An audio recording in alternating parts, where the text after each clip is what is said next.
Tõenäoliselt nii kaua, kui on maa peal inimesed eksisteerinud, on nad üritanud üksteist moel või teisel üle lasta petta, natukene omakasupüüdlikult käituda. Ega tegelikult ei pääse ka kindlustused sellest. Niimoodi kahjuks on, et kindlustuse sektor ei ole samamoodi pettustest vaba. Esineb neid siin täpselt samamoodi nagu igal pool mujal. Küsimus võib-olla on sageduses ja nii-öelda mastaabis, aga jah, puhtad me sellest ei ole. Kindlustus, kelmusi või pettusi neid leiab peaaegu kõikides tootekategoorides, ütleme niimoodi. Kõige rohkem on ikkagi liikluskindlustuse või sõidukikindlustustega seotud ja kodukindlustusega seotud.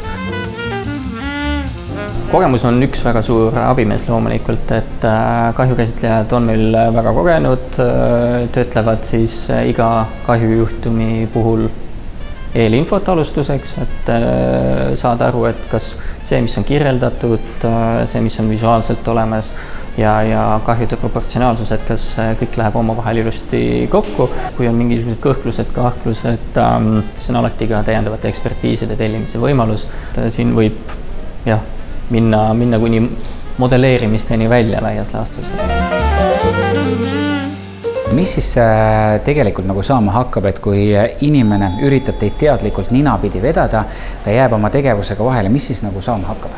Võimalusi on erinevaid, et hästi palju oleneb sellest sisust. Kui tõepoolest on miski, mis täiesti sinna komplekti ei sobi, siis pärast vestlusi on täiesti reaalne jätkata ka selliselt, et see üleliigne tükk võtame sealt ära ja menetleme selle kahju vastavalt sellele, nii nagu ta on toimunud. Kahjuavalduse saab klient võtta ka tagasi, olenemata sellest, mis kahjukäsitluse käigus tegelikult toimub, et saab esitada ja saab samamoodi ka tühistada selle avalduse.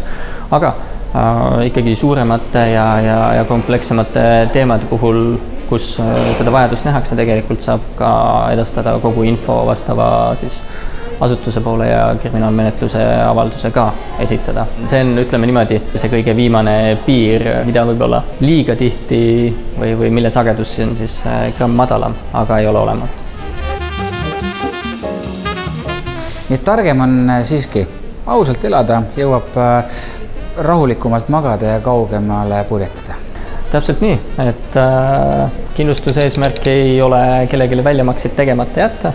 Hüvitame vastavalt sellele, mis on kahju olnud ja lähme sõbralikult edasi.